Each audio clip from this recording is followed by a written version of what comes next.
Okay, we now come to what North America is called the French and Indian War, what over in Europe would be called the 7 Years' War. Not the most imaginative name in the world. But the French and Indian War was a colonial war that in many ways was a contrast with the previous wars, although it did have some important continuities as well. The first contrast is that it began in North America. The European 7 Years' War did not begin until 1756. Fighting begins here in 1754, doesn't begin until 1756 in Europe, and then for different reasons, unrelated reasons. What happens here? Okay, another map. I want you to look down in this map, and you'll see a circled area. Okay, and if you look in the middle of the circled area, there's an area called Fort Duquesne. But I don't want you to think about Fort Duquesne right now. What I want you to notice, it's not too clear. I wish it were more clear, but you can see that there is a river that's running toward this Fort Duquesne. It's actually the Allegheny River, and there's one running up from the south called the Monongahela River, and that what you're looking at there is where the Allegheny River and the Monongahela River come together to form the Ohio River. The Ohio River is the broad highway taking you right into the Ohio country, which includes Ohio, what is now Indiana, Illinois, Kentucky, great farmland. Just a great new country to settle and prosper, and make a fortune and have a great life if you can just get to it. Well, Virginia, which has made a legal claim to those lands, is now interested in actually getting there. So they send a young major. He's in his mid-20s. His name is George Washington. He's a major of Virginia militia, and he is sent with a party of Virginia militia, not a whole lot, a few dozen, and they're sent to go to the source of the Ohio River, where the Monongahela and the Allegheny rivers meet to form the Ohio River, and construct a fort there to give Virginia access to that Ohio country. Well, as Washington nears the confluence of the Allegheny River and the Monongahela River, where the Ohio River meets, he sees that the French have got there first. And they have built a fort. They call it Fort Duquesne. I've got in parentheses Fort Pitt. Spoiler alert, the British end up winning this war. They change the name of Fort Duquesne to Fort Pitt, named for the British Prime Minister, who essentially has the key to the successful strategy. Fort Pitt becomes Pittsburgh. Okay. So, all right, but in the meantime, it ain't Pittsburgh, it ain't Fort Pitt, it's Fort Duquesne. And the French see Washington turn up with the Virginia militia, and they're not happy about it. And you don't exactly get an outright war between the Virginia militia and the French, but you get some pretty significant friction, and there is violence, and there are deaths. And Major Washington decides that he better get the hell out of Dodge and withdraw to the east. The problem is the French, assisted by their Native American allies, are making pretty good time in pursuit. And he realizes he can't make a clean getaway. So he does this. He constructs a fort. He calls it Fort Necessity because it's a necessity. He needs to fortify his guys. Now, I'm a military historian, and I've been to battlefields all over the world for most of my life. And I got to tell you, Fort Necessity, and I've been there. This is a reconstructed fort, by the way. Fort Necessity is the worst military position I have ever seen in my life. If you just look at it, it looks bad. It's in the middle of a meadow. It's got higher ground all around it, but that's just the beginning. The higher ground is also wooded. Fort Necessity is out in the middle. We're not done yet. You actually walk over to where Fort Necessity is, and you'll find that the ground is sort of, it's like it's so low lying and so close to water sources that if it's raining at all, it gets all mushy and marshy and stuff like that. So it's just mind blowing that someone who we know eventually turns into a highly competent military commander, George Washington, you know, constructed a stockade where he did. Well, you will not be surprised to learn that the French and their Native American allies surrounded Fort Necessity, were able to fire at Fort Necessity from the cover and concealment of the nearby woodlands. Washington was compelled to surrender. He was also made to sign a document in French, a language he did not read. He did not read, and therefore he did not know that he was signing, in effect, a confession of having murdered a French officer. So not an auspicious beginning for the father of our country. Okay. Still 1754. This is Fort Necessity. Things are going on elsewhere.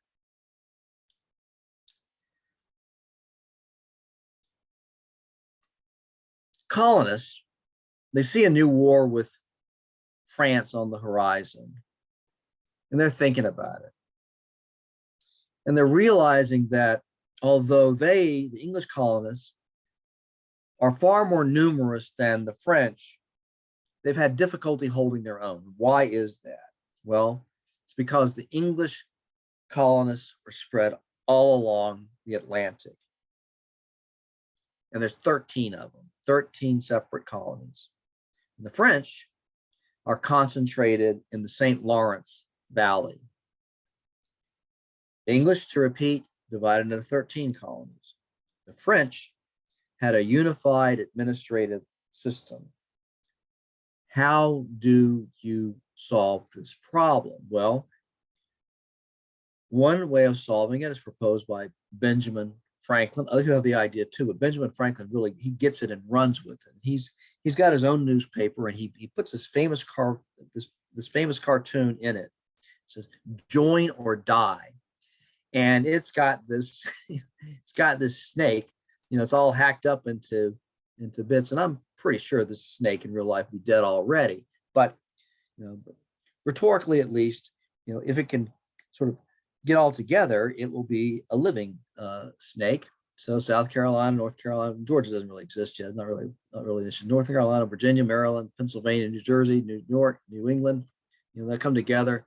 The idea is they join together, they got a real shot at beating the French.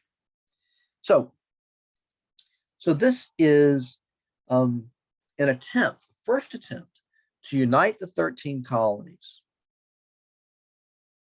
This is the first tentative step in the direction of creating what will eventually be the United States of America.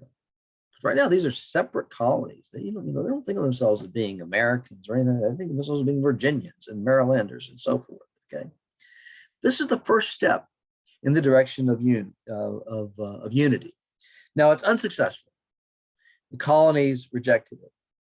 But it is interesting to note that the impetus for the plan was a desire for a more efficient military defense of the colonies in light of the French and Indian threat.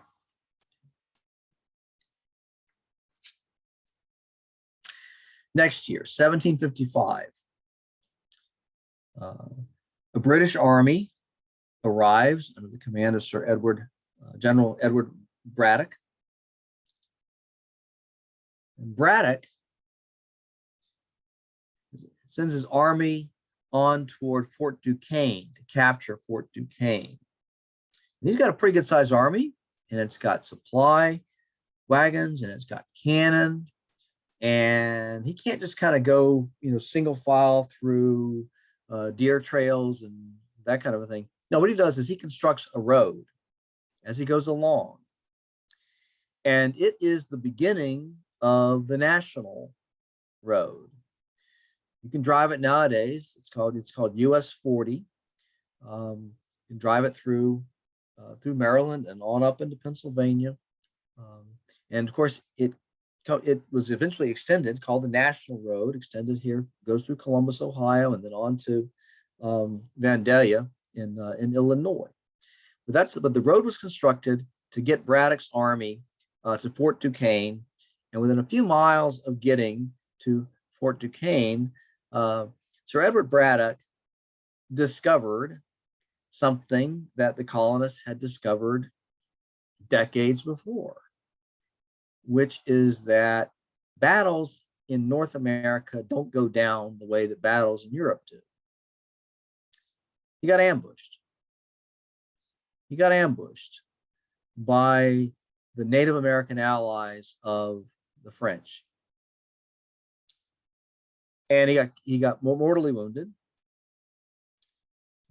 His body was taken off away from the battlefield. When he passed away, he was buried. For a long time, nobody knew where he was buried. Eventually, we found him, but just in recent decades.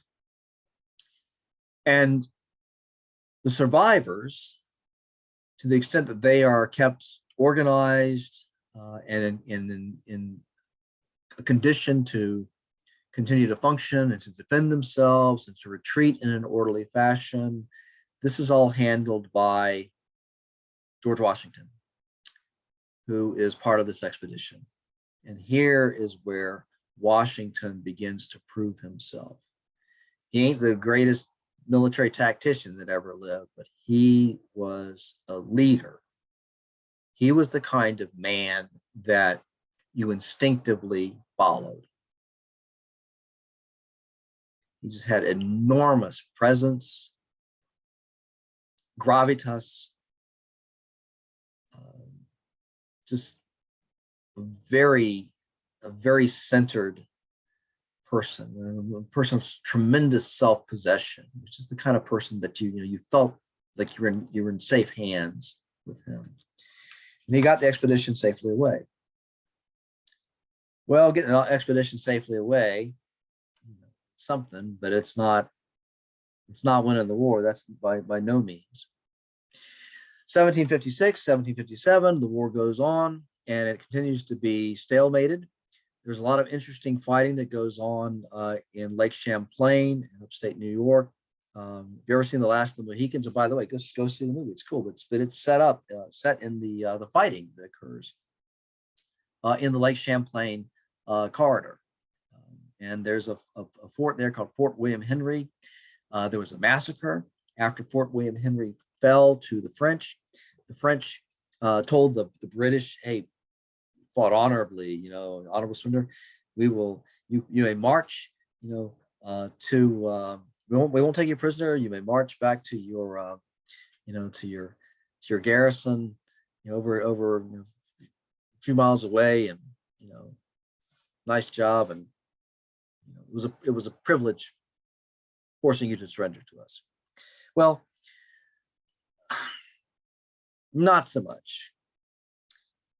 The French general probably would have liked to have done the deal that way, but he had Native American allies to deal with, and they weren't into this whole honorable surrender stuff. And what they did was they fell upon those British troops leaving Fort William Henry, and they massacred them.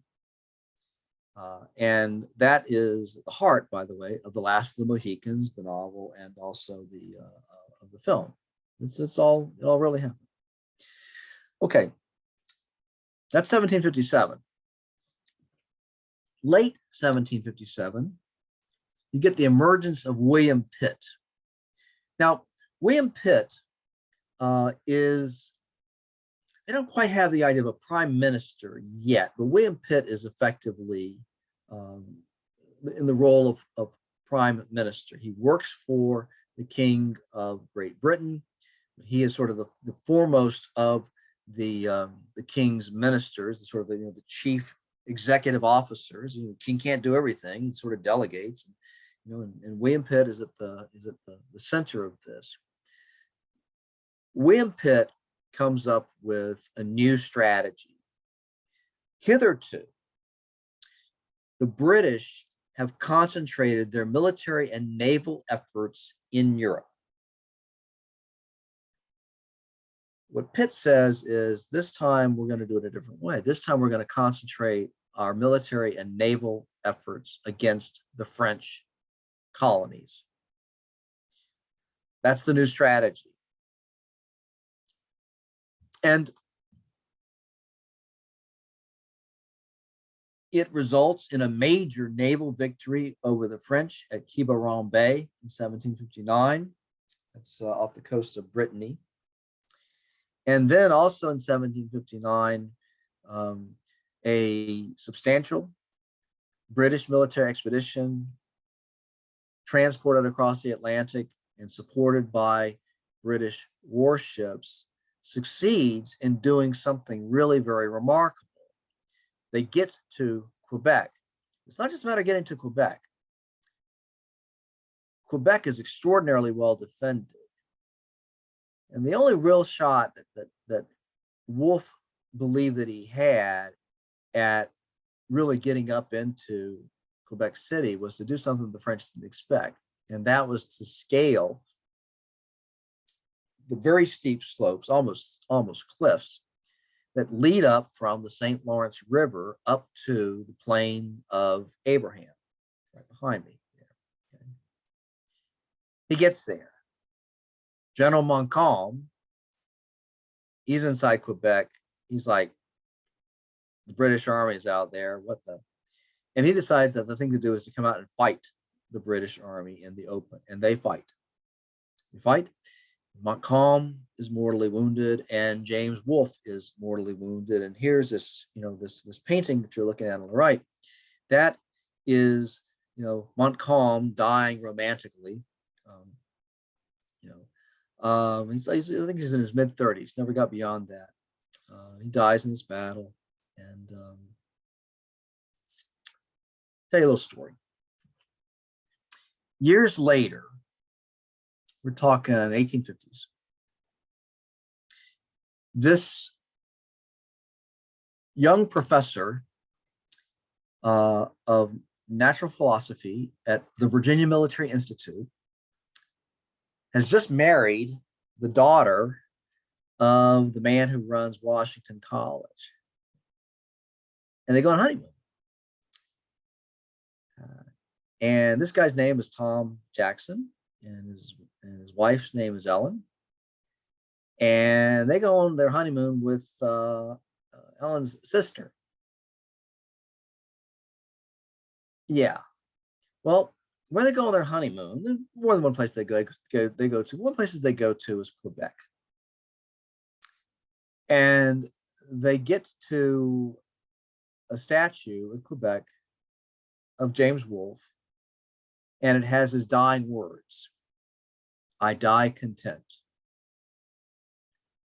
And Tom Jackson, known to fame as Stonewall Jackson, the great Confederate general, Tom Jackson says, "To die as he died, who would not die?"